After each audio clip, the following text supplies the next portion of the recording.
महिलांसोबत लैंगिक अत्याचार करतानाचे अशोक खराचे अनेक व्हिडिओ सध्या सोशल मीडियावर व्हायरल होत आहेत. अशोक खराचे आणखी 2 व्हिडिओसुद्धा सोशल मीडियावर समोर आलेत, ज्यात तो महिलांसोबत लैंगिक अत्याचार करत असल्याचा दावा करण्यात येतोय. परंतु या प्रकरणात पीडितेच्या वकिलांनी व्हिडिओ व्हायरल करणाऱ्यांना अखेरचा इशारा दिलाय. खरात प्रकरणावर नाशिक कोर्टात सुनावणी पार पडल्यानंतर पीडितेच्या वकिलांनी व्हिडिओ व्हायरल करणाऱ्यांना स्पष्ट शब्दात सुनावलं.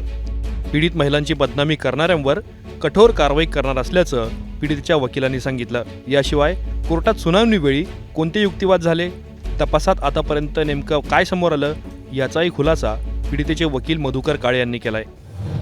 हो, जे कोणी पीडित व्यक्ती यात आहेत, मुख्यत्वे करून स्त्रिया, त्यांचे जर व्हिडिओ व्हायरल झालेत तर त्यांच्या दृष्टीनं ती एक बदनामी तर ठरेलच, परंतु सामाजिकदृष्ट्या त्यांची एक मोठी कुचंबणा होणार आहे. आणि आपण समजू शकतो की फॅमिलीतनं त्यांचं जे काही स्थान आहे त्या स्थानालाही त्याला धक्का पोहोचेल, समाजातही त्यांची बदनामी होईल. एकंदरीत अत्यंत वाईट प्रकार त्यांच्याबाबत सामाजिकदृष्ट्या घडण्याची दाट शक्यता आहे. तर अशा प्रकारचे व्हिडिओ जे आहेत हे समाज माध्यमावर मुळीच प्रसारित होऊ नये आणि ह्याबाबत कडक अशा सूचना संबंधिताकडून म्हणजे पोलिसांकडून ह्या दिल्या गेल्या पाहिजेत. आणि जो कोणी असे व्हिडिओ प्रसिद्ध करेल त्याच्याविरुद्ध कठोर कारवाई ही करणं गरजेचं आहे. सर, कोर्टात तेव्हा मी एका पीडितेच्या बाजूने कोर्टामध्ये हजर झालो. तर आज कोर्टामध्ये ह्या आरोपीला पुन्हा 7 दिवसाची पोलीस कस्टडी द्यावी असं तपास अधिकाऱ्यांचं म्हणणं होतं आणि तसंच म्हणणं कोर्टापुढे सरकारी वकिलांनी देखील मांडलं आहे. ह्या म्हणण्याला साहजिकच आरोपीचे वकील होते, त्यांनी आक्षेप घेतला. त्यांचं म्हणणं असं होतं की मागच्या वेळी जी कारणं तपासाकरता दिली गेलेली होती तीच कारणं आत्ताच्या ह्या रिमांड रिपोर्टमध्ये देखील त्यांनी टाकलेली आहेत, नवीन असं काही नाही असं त्यांचं म्हणणं होतं. त्यामुळं दिली तेवढे दिवस पूर्ण आहेत, याच्यापुढे मुदत वाढवून देऊ नये असं त्यांचं म्हणणं होतं. तर ह्या सगळ्या प्रकारामध्ये मग मी माझ्या उत्तरामध्ये मी सांगितलं की हा जो गुन्हा आहे याची व्याप्ती फार मोठी आहे. आरोपीने फार वेगवेगळ्या स्वरूपाचे गुन्हे केलेले आहे. प्रत्येक गुन्ह्याची तीव्रता ही वेगळ्या स्वरूपाची आहे. आर्थिक आहेच, शिवाय ज्याला आपण लैंगिक अपराध म्हणतो तसे देखील आहेत. आणि ह्याशिवाय देखील अनेक स्वरूपाचे गुन्हे आहेत जे आज उघड होऊ शकलेले नाहीत. तर ह्या सगळ्यांचा तपास करण्याकरता पुन्हा 7 दिवसाची पोलीस कस्टडी आरोपीला द्यावीत असं माझं एकंदरीत म्हणणं होतं. कारण जर 7 दिवसाची पोलीस कस्टडी जर वाढवून दिली नाही तर त्याचा विपरीत परिणाम तपासावर होईल आणि तपासावर जर विपरीत परिणाम झाला तर त्यामुळे सामाजिक न्याय जो आपण म्हणतो तो होऊ शकणार नाही.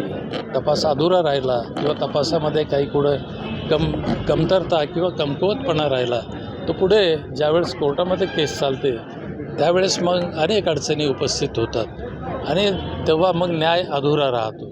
तर ह्या कारणाकरता मी असं सांगितलं की ही जी त्यांनी 7 दिवसाची मुदत मागितली पुन्हा तपासाकरता ती देण्यात यावी असं मी त्यात सांगितलं. सर, यामध्ये जे सरकारी वकील होते त्यांनी महत्त्वाच्या मुद्द्यांमध्ये काही गोष्टी मांडल्या की यामध्ये काही प्राण्यांची शिकार झालेली आहे असं ते म्हणाले.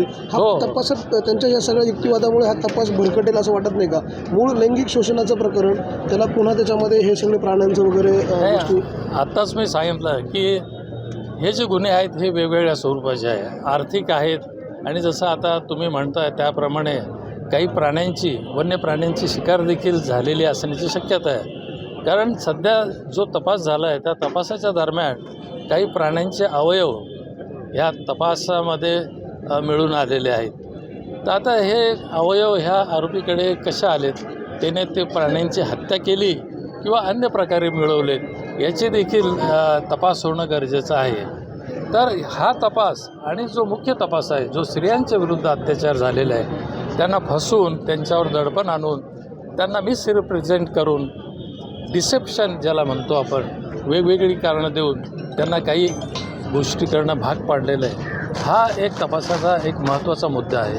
त्याशिवाय हे देखील आता जे सांगितलं आहे वन्य प्राण्यांची हत्या वगैरे हा प्रकारसुद्धा तपासाच्या दृष्टीनं महत्त्वाचा आहे. नरबळीचा देखील एक मुद्दा त्यांनी मांडला जे 5 वापरलेली काडतुसं त्यांच्याकडे सापडलेली आहेत, त्याच्या दृष्टीने देखील तपास करायचा नाही. असेल. आता याच्याबाबत मी जास्त काही बोलू शकत नाही, कारण त्यात असं सांगितलं गेलं की जी रिव्हॉल्वर जे अग्निशस्त्र त्याच्याकडे मिळून आलं, ते अग्निशस्त्र आणि काही कॅट्रिजेस गोळ्या आणि काही एमटी कॅट्रिजेस तिथं मिळून आल्यात. आता अग्निशस्त्र नंतर त्यात असं निष्पन्न झालं की अग्निशस्त्राचा परवाना त्याच्याकडे होता, पण जे स्पेंट बुलेट होत्या त्याचे जे कॅट्रिजेस होते ते रिकामे तिथं पडलेले होते. आता त्याच्यावरनं तपासी अधिकाऱ्यांना असं वाटतं की ह्या ज्या बुलेट ज्या आहेत याचा वापर यांनी कुठे केला, म्हणजे कोणाची हत्या करण्याकरता किंवा अन्य कारणाकरता केला, तर याचा त्यांना तपास करायचा आहे. त्याच्याबद्दल सांगितलं सरकारी वकिलांनी, आणि त्यांचं म्हणणं असं पडलं की तपास केला त्यात याच्याकडे ती काही पात्रता दिसून येत नाही आहे, तर त्याबाबतही त्यांना तपास करायचा आहे. कारण त्यांनी प्रिटेन्शन एक असा आभास निर्माण केलेला आहे की त्याला बऱ्याचशा गोष्टी येत आहेत, असा आभास निर्माण करून त्यांनी जनतेची फसवणूक केलेली आहे.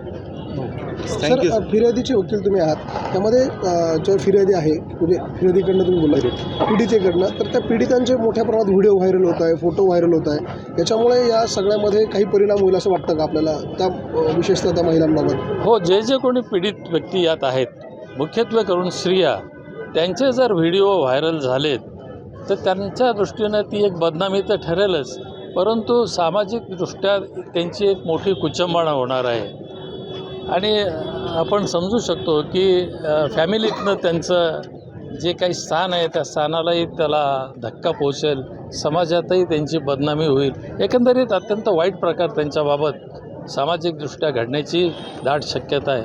तर अशा प्रकारचे व्हिडिओ जे आहेत हे समाज माध्यमावर मुळीच प्रसारित होऊ नये, आणि ह्याबाबत कडक अशा सूचना संबंधिताकडून म्हणजे पोलिसांकडून ह्या दिल्या गेल्या पाहिजेत, आणि जो कोणी असे व्हिडिओ प्रसिद्ध करेल त्याच्याविरुद्ध कठोर कारवाई ही करणं गरजेचं आहे.